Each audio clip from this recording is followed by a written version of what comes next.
राधे राधे। जय जय श्री राधे। श्री हरिवंश राधा वल्लभ लाल की जय हो। समस्त संतों हरिभक्तों की जय हो। पूज्य गुरुदेव महाराज की जय हो। हरिवंश महाप्रभु की जय हो। हमारे विट्ठल दास महाराज की जय हो। हमारे विट्ठल महाप्रभु की जय हो।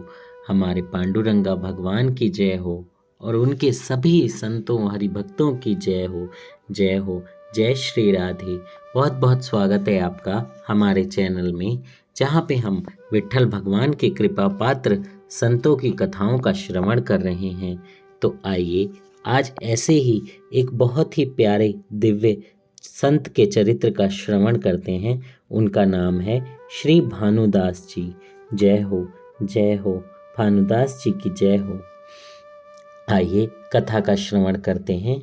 श्री भानुदास आश्वलायन सूत्री ऋग्वेदी ब्राह्मण थे। इनके कुल में परंपरा से श्री विट्ठल उपासना चली आई थी। यथा समय इनका उपनयन हुआ।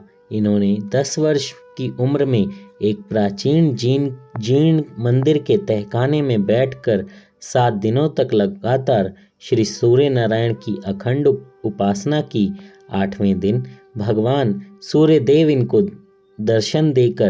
सूर्यदेव ने इनको दर्शन देकर कृतार्थ किया। जय हो। जय हो। कितने सच्चे प्यारे ब्राह्मण होंगे कि भगवान सूर्यदेव 7 दिन में ही प्रसन्न हो गए। तभी से इनका नाम भानुदास हुआ। पीछे इन्होंने 3 गायत्री पुरुषचरण किए। जय हो। यथा समय इनका विवाह हुआ, संतान हुई। यहाँ तक ये काम धंधा कुछ नहीं जानते थे। इनके कुछ हितैषियों ने इन्हें कुछ रुपए देकर कपड़े का व्यापार करा दिया। ये गांव में अपनी दुकान रखते और हर 8वें दिन घोड़े पर कपड़ा लाद कर आसपास के गांवों में बेच आते। जो मिल जाता उसी से निर्वाह करते, पर कभी झूठ नहीं बोलते थे। इनकी सच्चाई देखकर अपने को चतुर मानने वाले व्यापारी यही कहा करते थे कि ये व्यापार करके कुछ कमा नहीं सकेंगे। 2 बार इनको बड़ा घाटा लगा, पर इन्होंने सत्यव्रत को नहीं छोड़ा। अंत में इनकी सच्चाई की ऐसी खाक जमी कि ग्राहक इन्हीं की दुकान पर टूट पड़ने लगे। धन इनके पास नदी की तरह बहता हुआ आने लगा। 4-5 वर्ष में ये बहुत ही धनी हो गए। व्यापार में ये कभी भगवान को नहीं भूलते थे। सतत नाम स्मरण करते हुए ही सारा कामकाज करते थे। समय पर सदग्रंथ पठन भी किया करते थे। पंडरी की आषाढ़ी कार्तिक की वारी इनकी कभी नहीं चूकी। भक्तों ने शीघ्र ही जान लिया यह एक महान भक्त हैं। जय हो। जय हो। जो सच बोलता हो, जो भगवान का हर वक्त जप करता हो, नाम जप करता हो, जिसने सूर्य भगवान को प्रसन्न कर लिया हो, जो कभी छल कपट ना करता हो, ऐसे भक्त की कीर्ति कैसे नहीं भगवान फैलाएंगे। भगवान तो अपने भक्त का यश खुद से गाते हुए घूमते हैं। तो ये तो फिर भी एक सच्चे और सिद्ध भक्त हैं, जिनकी परंपरा में ही भक्ति छिपी हुई है, जिनकी कुल परंपरा में ही भक्ति को सबसे ऊपर स्थान दिया गया है।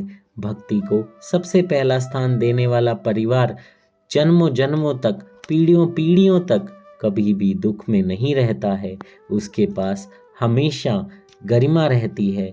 और दूसरी बात, जो नाम जप करते हैं, कीर्तन करते हैं, अपने भगवान को बार बार पुकारते हैं, उनके ऊपर तो भगवान वैसे भी कोई आपत्ति नहीं आने देते। और दूसरा, वो जो परिवार हैं, वो जो कुल हैं, वो कभी भी किसी भी प्रकार की परेशानी में नहीं रहते। वो हर सिचुएशन में, हर स्थिति में भगवान का नाम लिया करते हैं, अपने आप को खुश महसूस किया करते हैं, क्योंकि उनके मुख से भगवान का नाम निकल रहा है, हरि कीर्तन हो रहा है, हरि नाम गुजाया जा रहा है, और वो बस इसी में ही मग्न होकर आनंद में रहते हैं। इन दिनों विजयनगर के राजा महाबली और महापराक्रमी कृष्णराय थे, जिन्होंने विजयनगर साम्राज्य का चारों ओर विस्तार किया था और सर्वांगीण उन्नति भी की थी। ये श्री विट्ठल भगवान के दर्शनों के लिए जब पंढरपुर आए तो लौटते हुए श्री विट्ठल मूर्ति को अपनी राजधानी में ले गए। आषाढ़ी एकादशी के अवसर पर जब भक्त लोग एकत्र हुए तो उन्होंने देखा कि मंदिर में श्री विट्ठल मूर्ति नहीं है। इससे वे बहुत दुखी हुए। भक्तों ने यह संकल्प किया कि जब तक भगवान फिर से मंदिर में नहीं पधारेंगे तब तक हम लोग यहीं उनका भजन करते हुए पड़े रहेंगे। इन भक्तों में भानुदास भी थे। उन्होंने कहा, मैं भगवान को ले आता हूँ। यह कहकर भानुदास विजयनगर गए। मध्य रात्रि के समय वे मंदिर के समीप पहुँचे। दरवाजों में तो ताले लगे हुए थे और वे देखते ही देखते अपने आप खुल गए। पहरेदार सो गए। भानुदास मंदिर में घुसकर भगवान के सामने जा उपस्थित हुए। भगवान के चरणों को आलिंगन करके उन्हें प्रेम अश्रुओं से नहलाया और हाथ जोड़कर कहने लगे, भगवान अब आप मेरे साथ चलिए। भगवान ने अपने गले का नवरत्नहार भानुदास के गले में डाल दिया। रत्नहार सहित भानुदास पकड़े गए। राजा आज्ञा से सिपाही उन्हें सूली पर चढ़ाने लगे। उस समय भानुदास जी ने श्री विट्ठल को पुकार कर कहा, चाहे आकाश टूट पड़े या ब्रह्मांड फट जाए या तीनों भुवन दावानल के ग्रास बन जाएं, तो भी हे विट्ठल मैं तो तुम्हारी ही प्रतीक्षा करूंगा। जय हो, जय हो। ऐसी भक्ति कहाँ मिलेगी कि कुछ भी हो जाए मैं तो अपने भगवान का नाम जप करूंगा। आजकल क्या होता है, थोड़ी सी परेशानी आ जाए तो भगवान को इतना कोसने लग जाते हैं, इतना दोष देने लग जाते हैं। अपने कर्मों का हिसाब कोई नहीं रखता, लेकिन कहते हैं ये सब भगवान ने किया है। भगवान नहीं चाहते मेरे साथ ऐसा हो, भगवान नहीं चाहते मैं अच्छा कमाऊं, लेकिन ये नहीं सोचते कि भगवान आपके साथ और अच्छा करना चाहते हैं तभी ये हुआ। ये नहीं सोचते कि मैंने कैसे कर्म किए हैं, दूसरे लोगों को कितना नुकसान पहुंचाया है। लेकिन भक्त जो होता है, वो सच्चा भक्त, वो भगवान को कभी दोष नहीं देता। वो सीधा कहता है, जैसी हरि इच्छा, जैसा हरि रखेंगे वैसा हम रह लेंगे। इस प्रकार भानुदास जी भगवान के साथ तन्मय हो रहे थे। इतने में ही जिस सूली पर वे चढ़ाए जाने वाले थे उसमें पत्ते निकल आए। देखते ही देखते फल फूलों से लदा एक सुंदर वृक्ष बन गया। जब राजा कृष्णराय जी को मालूम हुआ तो तब उन्होंने यह जाना कि भानुदास जी चोर नहीं बल्कि कोई बहुत बड़े महापुरुष हैं। वे दौड़े दौड़े भानुदास जी के समीप आए और उनके चरणों में लेट गए। उसके बाद भानुदास जी ने राजा से कहा, मैं श्री विट्ठल को पंढरपुर ले जाने के लिए यहाँ आया हूँ। राजा ने रत्न जड़ित पालकी में भगवान को पधरवा कर और संरक्षकों की एक छोटी सी सेना साथ देकर भानुदास के साथ बड़े ठाट बाट के साथ उन्हें विदा किया। जय हो, विट्ठल भगवान की जय हो, भानुदास जी की जय हो। कार्तिक की एकादशी से पहले भगवान को लेकर भानुदास जी पंढरपुर लौट आए।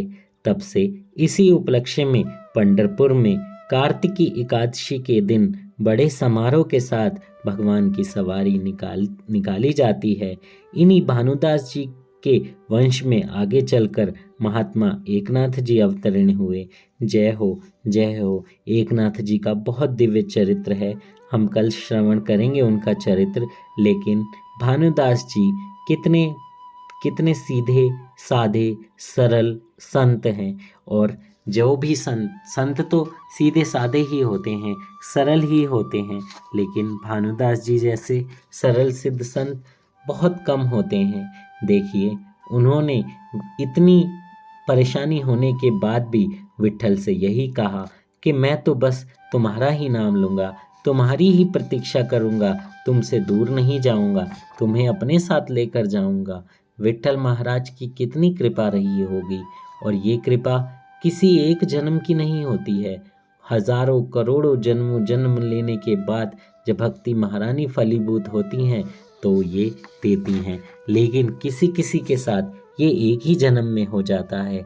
बस ऐसा करना होगा कि अपने आप को भगवान को पूर्ण समर्पण करना होगा और सिर्फ अपने भगवान का नाम राधा राधा कृष्ण कृष्ण राधा वल्लभ श्री हरिवंश, राधा वल्लभ श्री हरिवंश, बांके बिहारी। बस वो भी इस तरीके से कि आप सब भान भूले हुए हों और सिर्फ अपने भगवान का नाम ले रहे हो, मन में किसी भी चीज़ की कोई लालसा नहीं हो, किसी इंद्रिय तृप्ति की कोई कामना नहीं हो, सिर्फ बैठे प्रभु का नाम कि प्रभु आए और हमसे मिलें। जय श्री राधे। ऐसे दिव्य चरित्र आपको जब भी सुनने को मिले आप पूरे सुने और आप दूसरे दोस्तों को, फ्रेंड्स को, सबको सुनाएं ताकि आपका कल्याण हो और उनका भी कल्याण हो। जय श्री राधे। श्री हरिवंश राधा वल्लभ लाल की जय। सभी संतों हरि भक्तों की जय। आज के आनंद की जय। विठ्ठल नाथ की जय। पांडुरंगा भगवान की जय। भानुदास महाराज की जय। राधा वल्लभ लाल की जय। वृंदावन धाम की जय। जय हो, जय हो, सबकी जय हो। सभी की जय जयकार करते हुए, कथा श्रवण करते हुए, आनंद लेते हुए, राधा राधा नाम गाते हुए प्रभु के चरणों में अपने आप को समर्पित कर दीजिए। जय श्री राधे। श्री हरिवंश।